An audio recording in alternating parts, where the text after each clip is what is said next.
In the days leading up to the Passover festival, many Jewish homes are turned upside down in what sometimes becomes a frantic effort to ferret out every last speck of bread, cake, cookie crumbs, or any other leavened grain products that might somehow have found their way into some unlikely corner.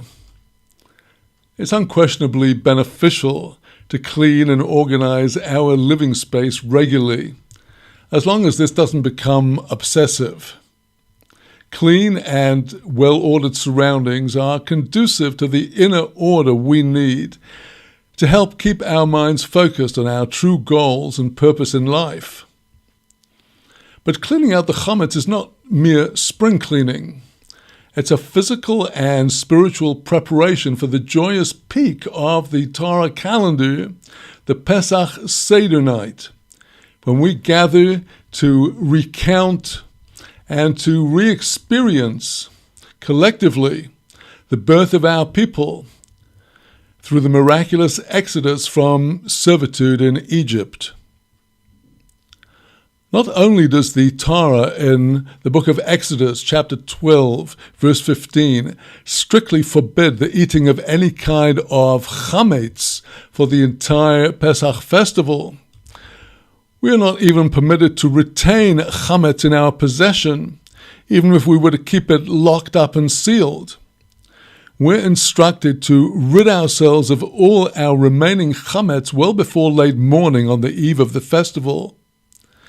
At the Seder that night, we are specifically commanded to eat matzah, a spear or steer, and not particularly appetizing poor man's bread, lechem oni, the bread of affliction, dry wafers made of nothing but flour and water without even salt, baked quickly at a high temperature, with every precaution taken to ensure that the dough cannot rise.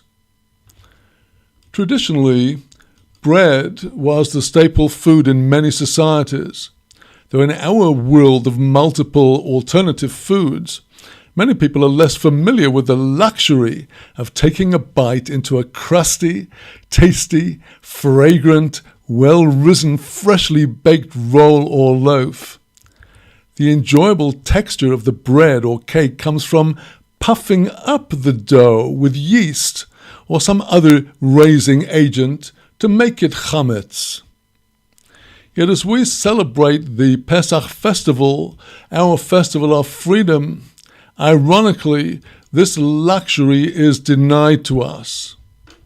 In our times, when we have no temple, and we cannot offer the paschal lamb in Jerusalem and eat its meat at the Seder, it's the matzah, the spare, dry bread of affliction, that takes center stage in our Seder.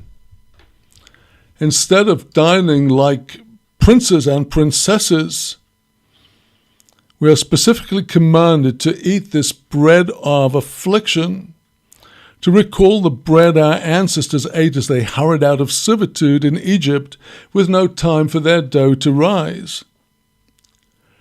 This is because the freedom we celebrate on Pesach is not the license to indulge ourselves and do whatever we please. God freed us from service to flesh and blood, from servitude to the work of men's hands, in order to elevate us to His service, to the path of the Torah and its commandments, the most exalted of all possible callings.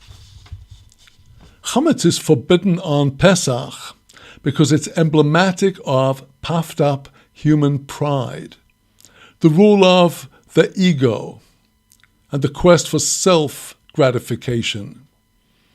But the only way to approach the service of God is by setting aside our worldly pride and recognizing our own fragility and lowliness, symbolized by the simple, austere matzah wafers.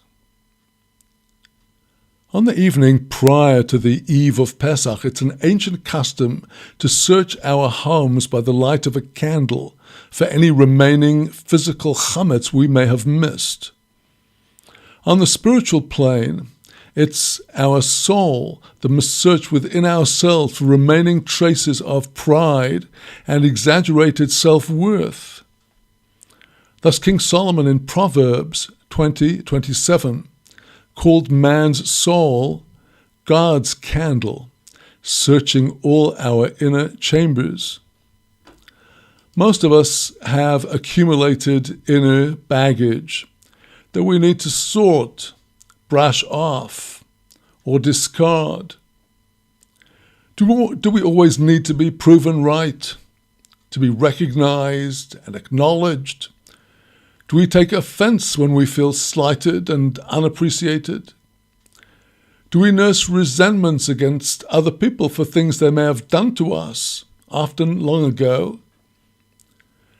Do we get angry when mishaps spoil our carefully laid plans, or when things go against us in other ways? How much inner chametz have we accumulated in the form of alien thoughts and ideas and beliefs that we have consciously or unconsciously absorbed from the surrounding neo-pagan culture and its media, which run contrary to the Torah, its faith and its values? To be humble does not mean that we must consider ourselves worthless. On the contrary, we must acknowledge our very great worth in the eyes of God, who has bestowed so much upon us. And we must know that everything we have, materially and spiritually, is God's gift. When our temple is restored, we'll be able to enjoy the tender roasted Pesach lamb, royal food from the table of the King of the universe. Yet even then, we will eat the lamb together with the matzahs and the bitter herbs, symbols of affliction, to remember that true closeness to the King is possible only through humility.